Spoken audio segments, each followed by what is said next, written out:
Kristiani itu tidak mengerti original text, tapi ngomong tentang kitab suci.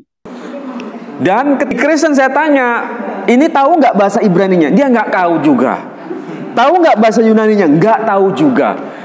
Rata-rata mereka begitulah performance atau tampilannya. Aku meneliti kitabmu. Kau tidak pernah buka-buka kitabmu bahasa aslinya. Aku baca kitabmu dalam bahasa aslinya. Aku heran, kenapa ya para ustadz ini kepo, suka ngurusin urusan orang lain. Padahal masalah dirinya sendiri pun masih kacau balau. Ustadz, kami orang Kristen tidak perlu tahu bahasa Yunani, tidak perlu tahu bahasa Ibrani. Karena Tuhan kami itu sangat mampu menyampaikan ajarannya, sangat mampu menyampaikan informasinya, sangat mampu menyampaikan apa maksud dan tujuannya kepada semua manusia, baik yang pintar maupun yang bodoh. Dengan cara apapun itu, Tuhan mampu menyampaikannya dengan baik dan benar.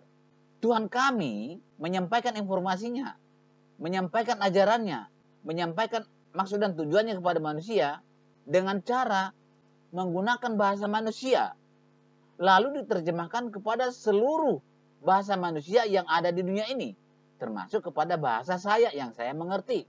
Lalu saya paham apa ajaran Tuhan kami, apa maksud dan tujuan Tuhan kami itu. Walaupun saya manusia bodoh seperti ini, beda dengan Allah Subhanahu wa Ta'ala. Allah Subhanahu wa Ta'ala menyampaikan maksud dan tujuannya, menyampaikan informasinya, menyampaikan ajarannya kepada manusia hanya menggunakan bahasa Allah sendiri. Mau tidak mau, manusia dipaksa mempelajari bahasa Allah.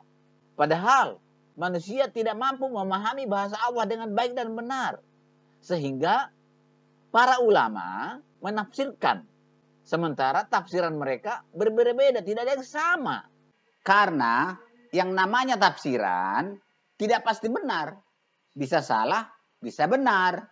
Artinya ajaran atau informasi dari Allah atau maksud dan tujuan Allah kepada manusia tidak sampai dengan baik dan benar. Saya teringat kepada almarhum mama saya waktu baru pindah dari Tanah Batak ke Bandung. Mama saya ini tidak pernah mendengar bahasa Sunda. Tidak pernah mendengar bahasa Indonesia. Akibatnya dia tidak tahu dan tidak paham bahasa Indonesia. Yang dia tahu hanya bahasa Batak.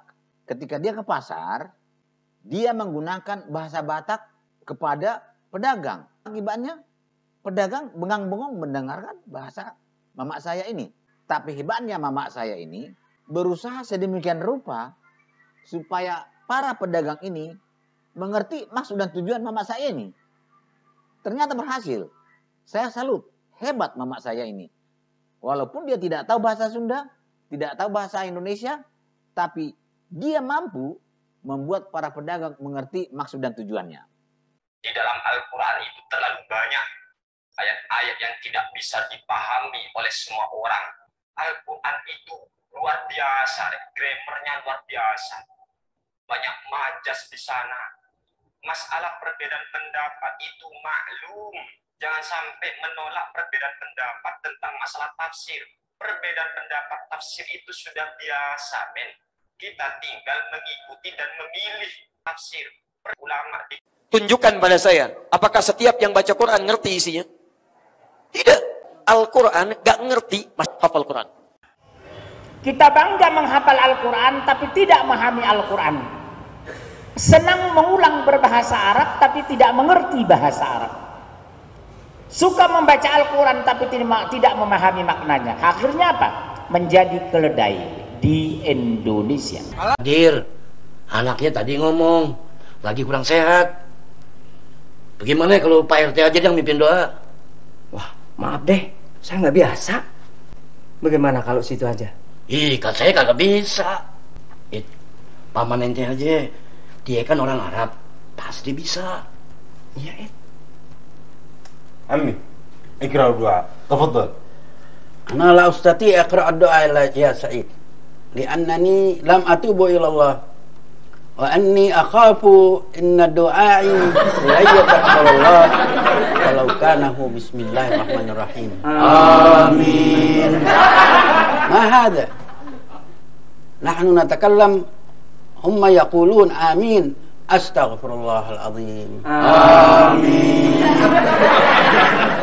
كيف الحال هذا ما شاء الله آمين أنتم كلكم جاهلون لا تفهمون العربية نحن نتكلم وأنتم تقولون آمين آمين آمين آمين يا رب العالمين.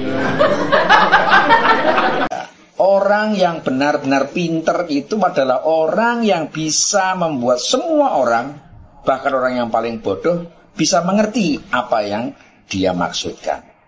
Kalau orang pinter ngomong dan yang ngerti cuma orang pinter, belum pinter. Jadi, bagaimana dong penilaianmu kepada Allah yang tidak bisa menyampaikan informasinya kepada saya, tidak bisa menyampaikan ajarannya kepada saya, yang tidak bisa menyampaikan maksud dan tujuannya dengan baik dan benar kepada saya yang bodoh ini? Belum pinter.